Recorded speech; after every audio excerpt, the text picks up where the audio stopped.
புரட்சி தலைவர் எம்ஜிஆர் அவர்களை பற்றி துக்ளக் ஆசிரியர் சோ அவர்கள் கூறியதை தற்போது காண்போம்.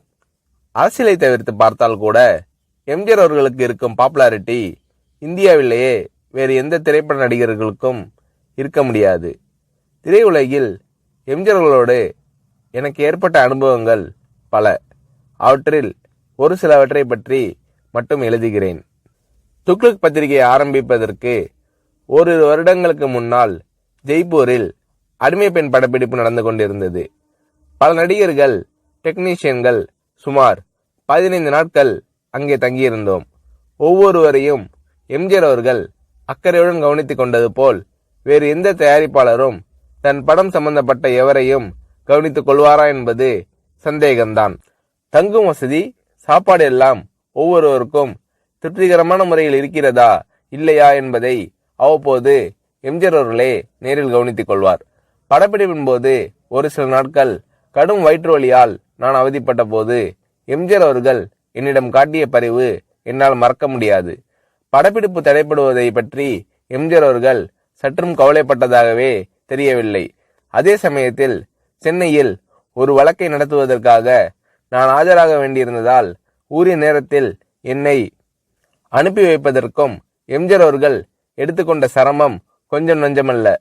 எனக்கு வயிற்று வலி குணமான பிறகு கூட என்னை படப்பிடிப்பிற்கு அழைக்காமல் என் நண்பர்களை அழைத்து உண்மையிலேயே அவருக்கு குணமாகிவிட்டதா, இல்லை ஷூட்டிங் தாமதமாகிறது என்ற காரணத்திற்காக குணமாகிவிட்டது என்று கூறுகிறாரா என்று விசாரித்து கொண்டார் எம்ஜிஆர் அவர்கள். அவருடைய டாக்டரை அனுப்பி நான் பரிபூர்ண குணமடைந்து விட்டேன் என்று அவர் சர்டிபிகேட் கொடுத்த பிறகுதான் சம்பந்தப்பட்ட காட்சிகளை எடுக்க ஆரம்பித்தார் எம்ஜிஆர் அவர்கள். என் விஷயத்தில் மட்டும் இப்படி என்பதில்லை. எல்லா நடிகர்களுக்கும் டெக்னீஷியன்களுக்கும் ராஜ உபசாரம்தான். ஜெய்ப்பூரில் அடிமை பெண் படப்பிடிப்பு நடந்து கொண்டிருக்கும் போதுதான் அவருடைய 100வது படமான ஒளிவிளக்கு தமிழகத்தில் ரிலீஸ் ஆகிறது. நீங்கள் சென்னையில் இருந்தால் பெரிய விழாவாக நடத்திருக்கலாமே என்று நான் எம்ஜிஆர் அவர்களிடம் கேட்டேன். சிரித்துக்கொண்டு பேசாமல் இருந்து விட்டார் எம்ஜிஆர் அவர்கள். என்ன இருந்தாலும் ஒரு கதாநாயக நடிகருக்கு 100வது படம் என்பது ஒரு முக்கியமான மைல்கல். அதை இவர் எந்த விதத்திலும் கொண்டாடாமல் விட்டுவிடுகிறாரே என்ற எண்ணம் என் மனதை உறுத்தியது. ஒரு சிறிய அன்பளிப்பை வாங்கி ஒரு வாழ்த்து பத்திரத்தையும் எழுதி ஜெய்ப்பூர் வந்திருந்த அத்தனை டெக்னீஷியன்கள், நடிகர்களின் பெயரையும் குறிப்பிட்டு நானே கையெழுத்திட்டு எல்லோரது முன்னிலையிலும் எம்ஜிஆர் அவர்களுக்கு வாசித்தளித்தேன். அதை வாங்கி கொண்ட எம்ஜிஆர் அவர்கள், என்ன இது, காகிதத்திலேயே 2 பக்கமும் எழுதிட்டீங்க, நான் இதை 2 பக்கமும் கண்ணாடி போட்டு ஃப்ரேம் போட்டு வச்சிக்க போறேன் என்று கூறினார். நான் செய்த சிறு காரியத்திற்கு எம்ஜிஆர் அவர்கள் தெரிவித்த நன்றி மனப்பூர்வமானதாக இருந்தது. ஒரு முறை ஷூட்டிங்கிற்காக ஒகேனக்கல் சென்றிருந்தோம். நான் போய் சேரும்போது எம்ஜிஆர் அவர்கள் அவுட்டோர் லொகேஷனில் இருந்தார். நானும் அந்த காட்சிகளுக்கு தேவை என்று என்னிடம் கூறினார்கள். மேக்கப் போட்டுக்கொண்டு நான் லொகேஷனுக்கு சென்றேன். என்னுடைய நண்பர்கள் சிறிது நேரம் கழித்து அங்கு வருவதற்காக காரில் புறப்பட்டிருக்கிறார்கள். இதற்குள் எம்ஜிஆர் அவர்கள் என்னிடம் லொகேஷனில் இடவசதி எல்லாம் சௌரியமாக இருக்கிறதா என்று கேட்டு தெரிந்து கொண்டார். அதன் பிறகு எம்ஜிஆர் அவர்கள் சம்பந்தப்பட்ட காட்சி முடிந்துவிடவே அவர் புறப்பட்டு போய்விட்டார். அவர் போகும் வழியில் என்னுடைய நண்பர்கள் காரில் எதிரே வந்து கொண்டிருந்திருக்கிறார்கள். அடையாளம் புரிந்து கொள்வாரா மாட்டாரா என்ற நினைப்பில் அவர்கள் எம்ஜிஆர் அவர்களை பார்த்தும் கூட பேசாமல் வண்டியை ஓட்டி கொண்டு வந்திருக்கிறார்கள்.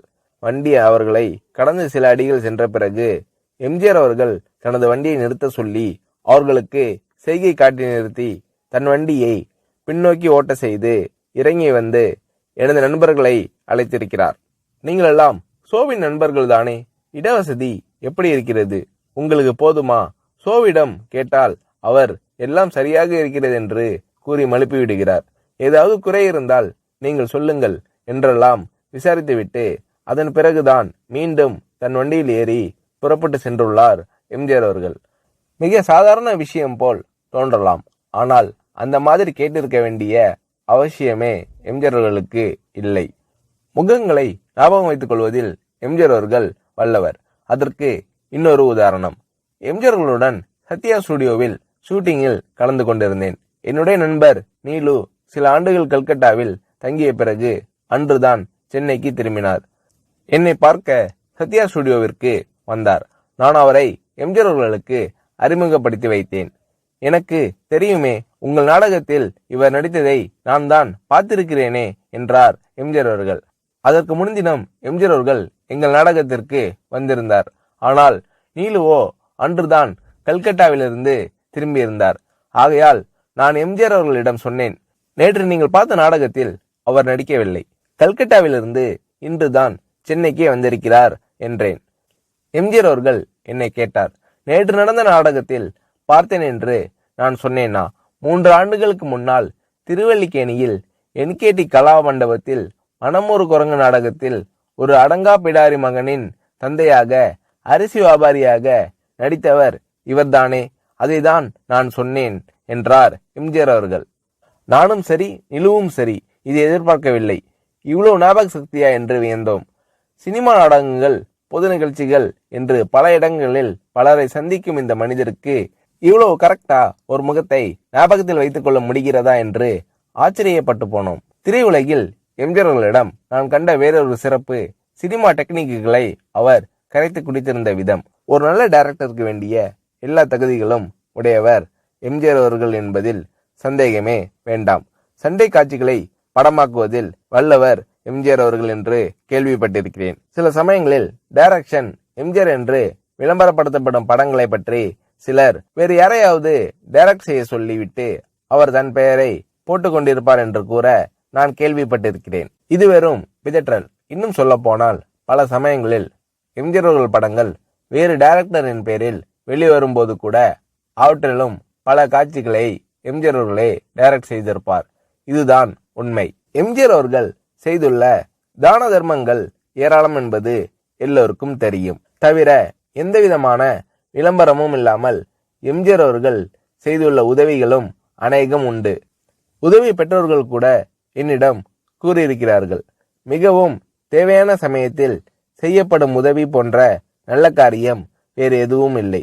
இந்த மாதிரி நல்ல காரியங்களை எம்ஜிஆர் அவர்கள் செய்திருக்கிறார் என்பது மறுக்க முடியாத உண்மை. ஒரு நடிகர் ஒரு முறை என்னிடம் கூறினார், வீட்டுல ஒல வச்சுட்டு சோறு பொங்குற நம்பிக்கையோட ஒருத்தர் வீட்டுல போய் நிக்க முடியும்னா அது எம்ஜிஆர் தான், வேறு யாரும் கிடையாது. இந்த மாதிரி மனப்பூர்வமான சர்டிபிகேட் வேறு எத்தனை பேருக்கு கிடைக்கும் என்று புரட்சி தலைவர் எம்ஜிஆர் அவர்களை பற்றி ஷோ அவர்கள் கூறுகிறார்.